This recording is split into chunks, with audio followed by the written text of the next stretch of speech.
Last year, for the first time, 1 billion international trips were taken. That's great. 1 billion trips across international borders. First time ever. The U.S. has made tremendous progress in reducing wait times to get an in-person visa interview in China, in Brazil, in other places. And so we've seen... But you'd love it if we weren't doing a whole lot of in-person visa interviews for regular travelers. We need to get to the place where we're using technology to protect on security, to protect on immigration, but get away from in-person interviews, to get to visa waiver, to get to things like the EU, where once you land in the EU, you don't need a visa to go from country to country.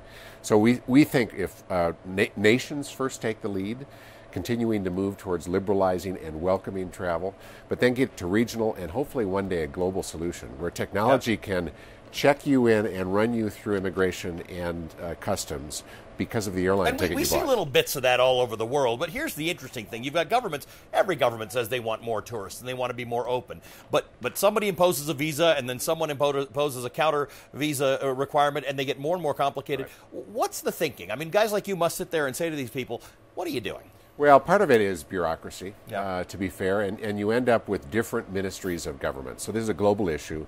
Every country has got one version of it or another. But you may end up with a Secretary of Defense who's basically fundamentally concerned about security, bad people coming in. You get somebody who's maybe about borders and concerned about immigration. You get somebody separately who's about commerce, and they may be looking at the export economic activities associated with international business. But it's seldom the case that those things all come together. And so you need the principal leader, the president or the prime minister, to say, we're going to make a move on this. President Obama did that, by the way. Are you talking about process? You're talking about architecture, because people are not going to get over whether it is immigration or security or commerce that they're worried about coming into their country. But are you saying that there's a process that we can use, or an architecture that we can build that can say you can customize your visa requirements? It just doesn't have to be so cumbersome. One day, and this is one of the things we've done here at Davos this week, but one day we should be to the point where, based on technology, understanding who each of us is, can recognize you when you book your ticket, can, through a fingerprint or retina or some other approach, recognize you when you get to the airport, run you right through. You never have to apply for a visa because that technology is essentially automating that system.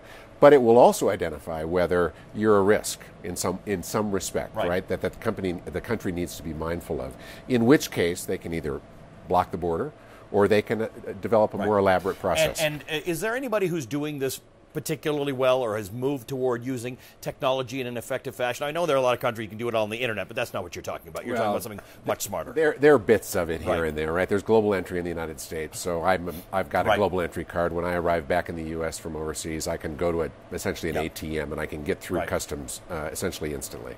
There are the APEC countries in Asia have got a sort of group visa. So if you apply and get an APEC card, you can go to about 12 different countries. You don't need a visa. EU, I mentioned. So all of those things are starting to happen.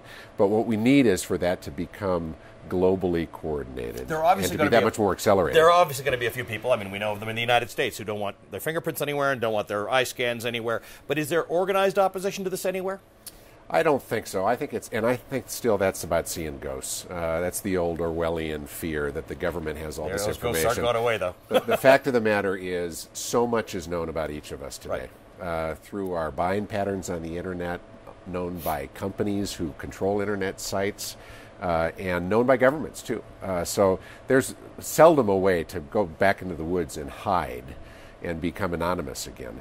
And I think we've got to recognize that the information we have, let's make sure it's usable.